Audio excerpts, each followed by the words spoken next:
Pois é, gente. Senta que lá vem história. E como eu disse pra vocês, a verdade ela demora, mas ela chega. O karma existe.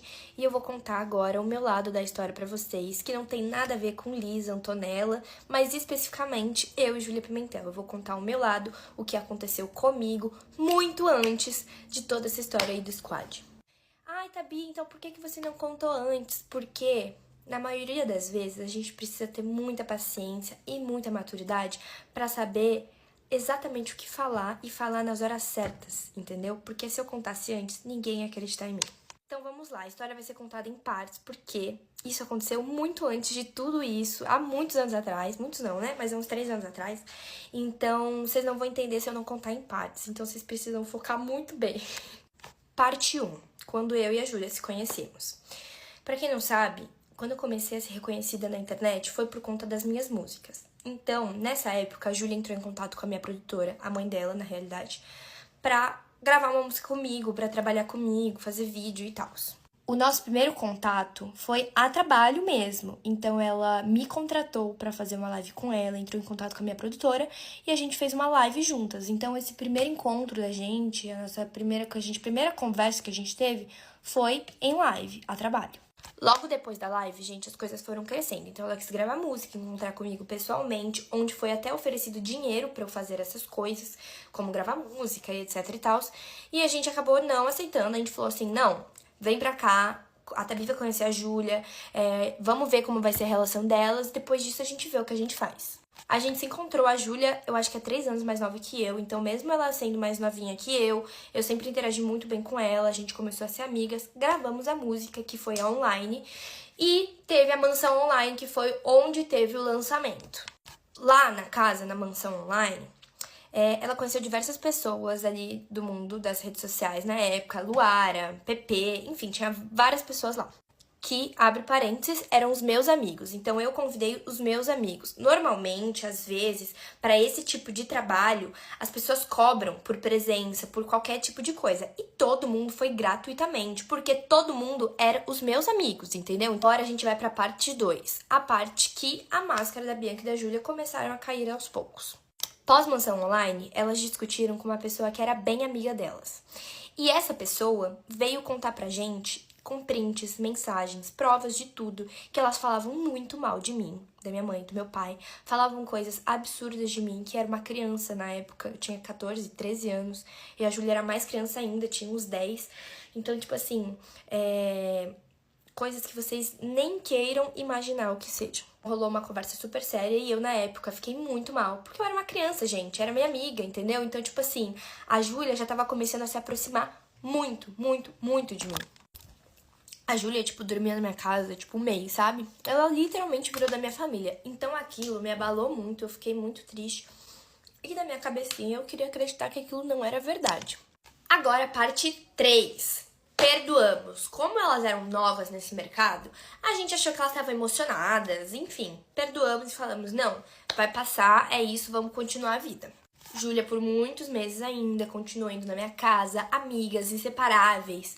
Gente, quem acompanhava a gente naquela época sabe que era assim. E nesse meio tempo, eu fechei uma viagem com o Meu Sonho Mágico, que é uma empresa de viagens que faz para todas as Disneys do mundo, que inclusive é a empresa que fez o projeto do Squad. Antes de falar sobre o que aconteceu, eu queria dizer que eles não têm nada a ver com isso. Eu sou parceiro deles até hoje, eles não devem nem imaginar tudo isso que eu vou contar aqui pra vocês. Amo Elis, Renan, que é um dos guias que foi comigo pra viagem de novembro pra Disney. Amo eles não têm nada a ver com isso, mas enfim, continuando. Na época que a gente fechou a viagem, que ó, 8 de fevereiro de 2023, a produtora fez uma proposta pra Elis, que é a dona do Meu Sonho Mágico, pra inserir a Júlia na viagem. Ó, a Tabi faz parte do nosso time de artistas e também temos uma outra artista teen que mora no Rio de Janeiro. E aí, aqui embaixo, ó, somente as duas? Sim, as duas no grupo de novembro. Isso, top. E foi isso, inseriram a Júlia na minha viagem para a Disney de novembro. E a viagem virou Tabi mais Júlia mais Meu Sonho Mágico. E esse tempo de colocar a Júlia na viagem e a gente ir viajar, a Júlia começou a andar aqui no TikTok. começou a viralizar os vídeos dela. Então, quando a gente foi viajar, a Júlia já estava viralizada aqui na plataforma. Parte 4 e a parte mais importante, que é onde começa a confusão. Antes da gente viajar, que foi em novembro de 2023, as coisas já não estavam bem. Por quê? Como eu disse pra vocês, a Júlia começou a viralizar aqui e assim, ela foi esquecendo da existência da Tabi, no caso a minha existência. Ela foi viralizando e a Tabi foi sendo esquecida. Foi viralizando e a Tabi já não passava a existir mais na vida dela. Só que tem um ponto importante. Bianca e Júlia são longe de ser burras, tá? Elas são muito espertas. Então elas não me tiraram da vida delas assim da noite pro dia. Foi aos pouquinhos, sabe? Então, quando, tipo assim, elas precisavam de mim, elas estavam lá. Ai, Tabi, ai, vou te ajudar nisso, ai, vou te ajudar naquilo. Mas quando elas não precisavam de mim, e aí, um plus, quando alguma coisa que elas estavam fazendo ali poderia me fazer crescer também junto com a Júlia, elas já me excluíam, entendeu? Então, antes da viagem, gente, as coisas, como eu disse, não estavam boas. Então, eu chorei muito antes de viajar. Eu falava pra minha mãe que eu não queria viajar, porque eu não sabia como as coisas iam estar, sabe? E a minha relação com a Júlia já não era a mesma. A viagem em si, entre eu e ela, foi super de boa, tá? Eu achei que ia ser um pesadelo, mas foi super de boa. Mas em relação a uma outra pessoa que, inclusive, estava viajando com a gente, aí eu já acho que aconteceram coisas erradas, entendeu? E que não me cabia falar nada ali na hora, mas ela meio que tava excluindo e falando mal de uma das passageiras que viajou com a gente. E a menina é super minha fã, é uma querida, me acompanha até hoje. E ela se juntou com outras duas passageiras que eram do Rio de Janeiro pra falar mal dessa menina. Inclusive, elas tinham até grupo no WhatsApp pra ficarem se encontrando falando mal da menina e que eu não estava nesse grupo. E ela não me contou, tá, gente? Eu descobri, assim, tipo, a gente nos brinquedos, ela, tipo, mandando áudio e eu vi que existia esse grupo. Mas, tirando isso, comigo, foi super de boa, graças a Deus. Entretanto, pós-viagem, ela começou a falar pra uma galera do Rio de Janeiro que quem tinha conseguido a viagem do meu sonho mágico foi ela que conseguiu pra mim. E eu ficava pensando, gente, aonde que isso vai levar ela, sabe? Por que dessas atitudes? De ficar inventando mentira, sabe? Desde antigamente ela já fazia isso. Por que ela continua fazendo? Isso não vai levar ela a nada. Mas pasmem, eu continuei normal, porque eu tentava normalizar isso. Falava, não, é o jeito delas. Deixa elas e etc.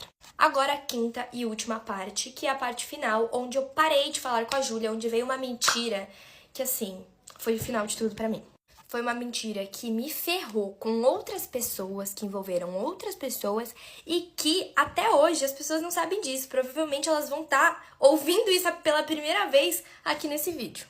Vamos começar que rolou a festa da Yasmin Galvão e eu fui com uma amiga minha pro Rio de Janeiro e tal, inclusive fiquei na casa da Júlia.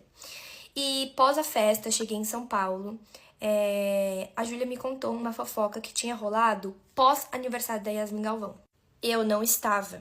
Eu não fui pra esse lugar que todo mundo foi, então eu não faço ideia do que seja.